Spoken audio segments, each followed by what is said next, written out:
அண்ணாமலை தனியா ஒரு இயக்கம் ஆரம்பிச்சிருக்காரு. அதான் வேண்டாம் கேட்டுருக்கு. நான் முதலே சொல்லிட்டு இந்த மாதிரி கொஸ்டினே கேட்கக்கூடாது. நான் ஒன்றும் சொல்லிடுங்க, நான் சொல்லி முடிச்சிடுறேன். அதெல்லாம் வெவ்வேறு கொஸ்டினே கேட்கக்கூடாதுன்னு சொல்லியிருக்கேன் உங்கள்கிட்ட. நீங்கள் வந்து கேள்வி மட்டும் கேட்டு போயிட்டு இருக்காதீங்க. நீங்கள் எல்லாரும் இந்த கேள்வி கேட்கறத விட்டுட்டு எங்கே தவறு நடைபெறுகிறதோ அந்த தவறை நீங்கள் சுட்டி காட்டினால், அதுவும் உங்களை போன்ற மீடியாக்கள் சுட்டி காட்டினால் உரிய நடவடிக்கை மேற்கொள்வதற்கு ஏதுவாக அது அமையும்.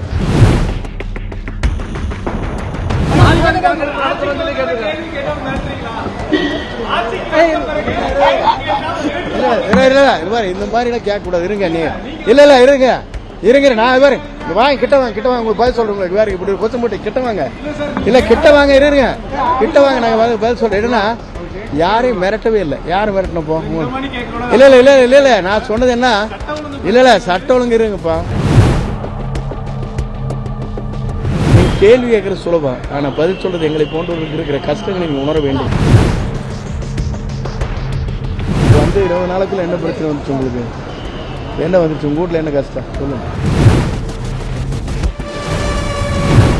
தென்மேற்கு பருவமழையை பொறுத்தவரையிலும் நமக்கு பெரிய பாதிப்புகள் இருப்பதற்கு வாய்ப்பில்லை.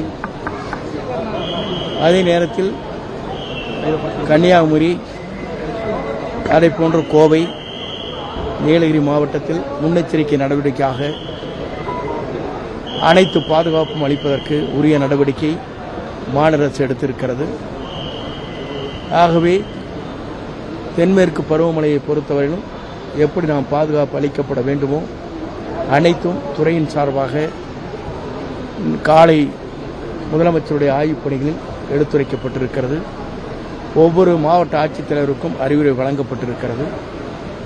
ஆகவே தென்மேற்கு பருவமழையை பொறுத்தவரையிலும் எந்த விதமான அச்சம் நமக்கு தேவையில்லை.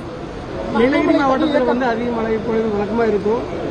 நிலச்சரிவு இந்த மாதிரி அதுக்கு என்ன மாதிரி ஏற்பாடு பண்ணியிருக்கோம்? எங்களை பொறுத்தவரை நிலச்சரிவுக்கு என்ன காரணம் என்பதை ஆய்ந்து வருகிறோம். வயநாடை போல நம்முடைய தமிழகத்தில் இனி எதிர்காலத்தில் நடக்காத அளவிற்கு நடவடிக்கை மேற்கொள்ளப்படும். அண்ணாமலை தனியா ஒரு இயக்கம் ஆரம்பிச்சிருக்காரு. அதான் வேண்டாம் கேட்டுருக்கு. நான் முதலே சொல்லிட்டு இந்த மாதிரி கொஸ்டினே கேட்கக்கூடாது. நான் ஒன்றும் சொல்லிடுங்க, நான் சொல்லி முடிச்சிடுறேன். அதெல்லாம் வெவ்வேறு கொஸ்டினே கேட்கக்கூடாதுன்னு சொல்லியிருக்கேன் உங்கள்கிட்ட. கேட்க இருங்க நான் சொல்லிருங்க. அதுக்கெல்லாம் நான் பதில் சொல்ல முடியாது. இல்ல நான் சொல்லல. இருங்க நான் சொல்லிருங்க. இருங்க நான் சொல்ல வரைக்கும் கேளுங்க. நீங்க ஒன்னு கேட்டுட்டு காலையில் அமைச்சரவை கூட்டம் நடைபெற்றது. தமிழக வரலாற்றில் 5 ஆண்டு திட்டங்களாக ஒவ்வொரு துறையிலும் எப்படி நாம் விரைந்து செயல்பட வேண்டும் என்பது முதல் முறையாக தமிழ்நாட்டில் ஒவ்வொரு திட்டப்பணிகளும் நாம் எப்படி ஆற்ற வேண்டும் என்பதை நம்முடைய முதல்வர்கள் அங்கே இருக்கிற ஒவ்வொரு துறையை ஆய்வு செய்து அதற்கான நடவடிக்கை மேற்கொள்வதற்காக முதல் முறையாக தமிழ்நாட்டில் இது ஒரு வரலாறு படைக்கப்பட்டிருக்கிறது. துறையின் வாரியாக 5 ஆண்டு காலத்தில் நாம் என்ன சாதனை படைக்கப் போகிறோம், மக்களுக்கு என்ன விழிப்புணர்வு, அங்கே மக்கள் எதிர்பார்க்கின்ற அனைத்து பணிகளும் நிறைவேற்றுவது எப்படி என்பதை இன்று அமைச்சரவை கூட்டத்திலே நிறைவேற்றப்பட்டிருக்கிறது என்பதை மகிழ்ச்சியோடு தெரிவித்துக் கொள்கிறேன். லஞ்ச ஒழிப்புத்துறை சோதனை நடந்திருக்கு. அதிகமாக பணப்புழக்கம் நடக்கிற ஒரு துறையா இருக்கு. அதை எப்படி கண்காணிப்பு போய் முறைப்படுத்த போகிறீங்க? உங்களை போன்றவர்கள் அதற்கான கண்காணிப்பை தெரிந்து இப்போது கேள்வி கேட்பதை போல எங்கெங்கே நடைபெறுகிறது, யார் செய்கிறார் என்பதை எங்கள் கவனத்திற்கு கொண்டு வந்தார். உங்கள் மூலமாக அதற்கான நடவடிக்கை துறை எடுக்கும். நீங்க வந்து கேள்வி மட்டும் கேட்டு போயிட்டு இருக்காதீங்க. நீங்க எல்லாரும் இந்த கேள்வி கேட்கறத விட்டுட்டு எங்கே தவறு நடைபெறுகிறதோ அந்த தவறை நீங்கள் சுட்டி காட்டினால், அதுவும் உங்களை போன்ற மீடியாக்கள் சுட்டி காட்டினால் உரிய நடவடிக்கை மேற்கொள்வதற்கு ஏதுவாக அது அமையும். ஏதோ அங்க நடந்து இங்க நடந்து சொல்லிட்டு போயிட்டு இருக்க கூடாது.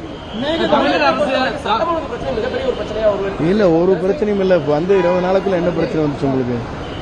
என்ன வந்துச்சு உங்க வீட்டுல? என்ன கஷ்டம் சொல்லுங்க. உங்க குழந்தை சும்மா ஏதோ ஒரு கேள்வி கேட்கக்கூடாது. அது எல்லாருமே நாங்கள் சொன்னதே அதுதான். 6 மாத காலத்திற்கு எதிர்கட்சிகளே சொன்ன அது வார்த்தைகள் அதுதான். 6 மாத காலத்திற்கு இந்த அரசு தன்னிச்சையாக செயல்பட வேண்டும். அதற்கு பிறகுதான் நாங்கள் கேள்வி கேட்போம் என்று சொன்னார்கள். உங்களை போன்ற ஒரு கேள்வி கேட்பது வேடிக்கையாக இருக்கிறது.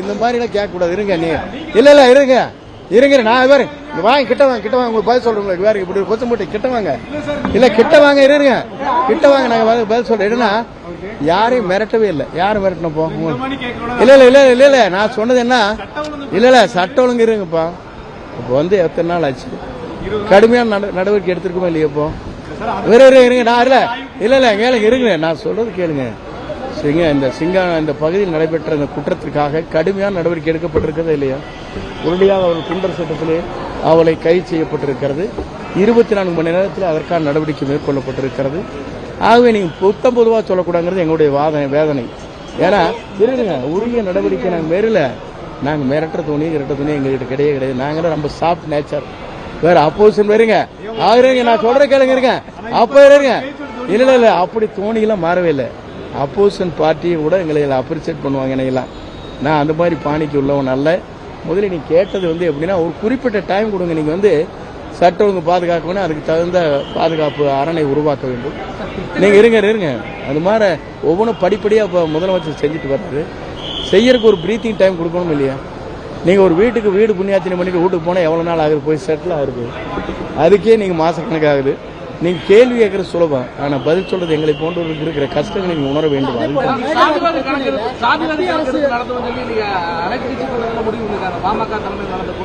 இல்ல எங்களை பொறுத்தவரை ஜாதிவாரி கணக்கெடுக்க எடுக்க வேண்டும் என்பதுதான் என்னுடைய தேர்தல் இதில் அறிக்கையிலே விடப்பட்டிருக்கிற முக்கியமான அம்சம் ஆகவே ஜாதிவாரி கணக்கு எடுத்தால் மட்டும்தான் நம்ம அந்த இலக்கை எட்ட முடியும் அண்ணாமலை புதிய இயக்கம் தொடங்கியிருக்காரு அதை பத்தி இல்ல ஒவ்வொரு இயக்கத்தை துவங்குறதுக்கு அவர்களுக்கு உள்ள ஜனநாயக உரிமை அவர் அந்த உரிமையை நிலைநாட்டி இருக்கிறார் அவருக்கு இருக்கிற வேதனை என்ன என்பதை அங்கே இருந்து பாரதிய ஜனதா கட்சியிலிருந்து விடுபட்டு வந்திருக்கிறார் அவர் என்ன செய்ய போறார் என்பதை பொறுத்து தான் பார்க்க வேண்டும்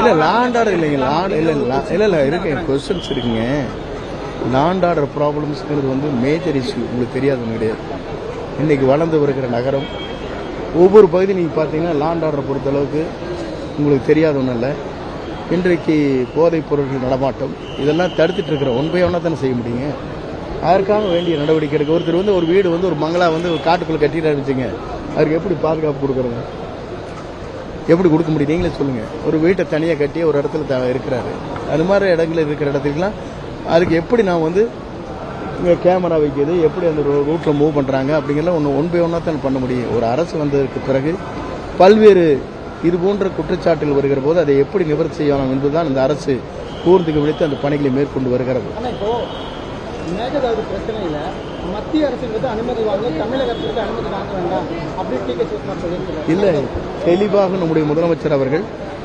பாரதமை சந்திக்கின்ற போது காவிரி நதியிலே இருக்கிற நீரை மேகதாது அணை போன்ற அணைகளை கட்டுவதை தடுப்புத்தே தீர வேண்டும் அதற்கான உரிய சட்ட நடவடிக்கை மேற்கொள்ள வேண்டும் என்று கடிதம் வழங்கியிருக்கிறார் இந்தியா கூட்டணி கூட்டத்துக்கு இல்ல அது ஒன்னும் பின்னால்தான் நீங்க அதுக்குள்ள வந்து எனக்கு இப்பதான் இதுவரைக்கும் இந்திய தமிழ்நாட்டில் நடைபெறாத ஒன்று கூட்டணி மந்திரி சபை என்பது இன்றுதான் உருவாக்கப்பட்டிருக்கிறது அந்த கூட்டணியில் நாங்கள் என்ன தேர்தல் வாக்குறுதிகளை தந்தோமோ அந்த வாக்குறுதிகள் இப்போது நிறைவேற்றப்பட்டிருக்கிறது ஆகிய கூட்டணி மந்திரி சபையில் காங்கிரஸ் அதே போல விடுதலை சிறுத்தைகள் அதே போல இந்த இந்திய முஸ்லீம் லீக் எல்லாம் இடம்பெற்றிருக்கிறது ஆகவே எங்களை பொறுத்தவரை திறந்த மனதோடு இருக்கிறோம் என்பதற்கு இதெல்லாம் ஒரு எடுத்துக்காட்டு ஏனென்று சொன்னால் நாங்களே அதற்கெல்லாம் பதில் சொல்வதை காட்டிலும் எங்களுடைய கூட்டணியில் இருக்கின்றவர்கள் அதை நேரடியாக தெரிந்து கொள்கின்ற வாய்ப்பு நாங்கள் உருவாக்கப்பட்டிருக்கிறோம். கூட்டணிக்கு பேர் தமிழ்நாடு சமூக நீதி முற்போக்கு கூட்டணி அப்படின்னு சொல்லி பேர் ஏதாவது வச்சிருக்காங்க? அந்த மாதிரி ட்விட்டர்ல வந்தது வேறு, அந்த மாதிரி எந்த பெயரும் வைக்கவில்லை. முதல்வர் வந்து திமுக தாவேகா மட்டும்தான் போட்டினாரு. இன்னைக்கு வந்து புதுசா ஆரம்பிச்சுக்கிற அண்ணாமலை அமைப்பு இருக்கிறவங்க வந்து அண்ணாமலை அமைப்புக்கும் டிவிக்கே தான் போட்டின்னு சொல்றாங்க. அது அவருடைய கருத்து.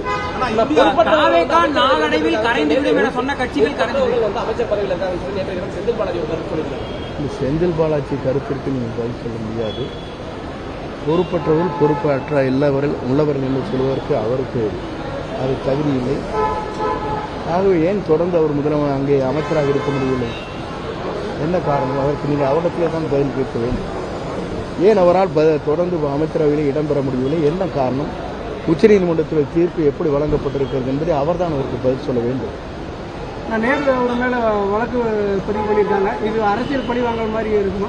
இல்லைங்க, எல்லா துறைகளிலும் இருக்கிற நடவடிக்கைகளை இதற்கு முன்னால் இருந்த அரசு நடவடிக்கை எடுத்திருக்கு. அதற்கு முன்னால் இருந்த அரசு அவருக்குரிய நடவடிக்கை மேற்கொண்டிருக்கிறது. இது தொடர்ந்து நடைபெறுகிற ஒன்று. இந்தியா கூட்டணி கூட்டத்தை வந்து காங்கிரஸ், உங்க கூட்டணியில் இருக்கக்கூடிய காங்கிரஸ் தான் நடத்துறாங்க. திமுக அதை புறக்கணிச்சிருக்கக்கூடிய நிலையில இதை எப்படி பாக்குறதுன்னா, பொதுவாக ஒவ்வொருவரும் ஒரு கட்சியினுடைய கொள்கைகள் லட்சியங்களும் தனித்தனியாக இருக்கிறது. திராவிட முன்னேற்ற கழகம் எடுக்கின்ற முடிவுகளுக்கு நான் இப்போது பதில் சொல்ல இயலாது. ஏன்னு சொன்னால் அவருடைய முடிவுகள் அது. அதற்கான பதில்களை அவர் அளித்ததற்கு பிறகு என்ன காரணம் என்று தெரிந்ததற்கு பிறகுதான் அதற்கு பதில் சொல்ல முடியும். லஞ்ச பிரச்சனைகளை பத்திரிகையாளர்கள் கண்காணித்து சொல்லணும்னு சொன்னீங்க. பத்திரிகையாளர்களுக்கு பல இடங்களில் பாதுகாப்பு இல்லாமல் இருக்குது. உங்களுக்கு என்ன பாதுகாப்புன்னு இல்லை, உறுதியாக இது போன்ற நல்ல காரியங்களை செய்கின்ற உங்களை போன்றவர்களை ஊக்கப்படுத்துவதும் பாதுகாப்பு அளிப்பதும் அரசுடைய தலையாய கடமை. சட்டமாக கொண்டு தலையாய கடமைன்னு சொல்லிட்டு அதுக்கப்புறம் தானே அடுத்த ஸ்டெப் எடுக்கணும். அவர் கேட்டார் என்னங்க அன்னைக்கு பதில் வேற, இன்னைக்கு கொஞ்சம் வித்தியாசம் சொல்றேங்க.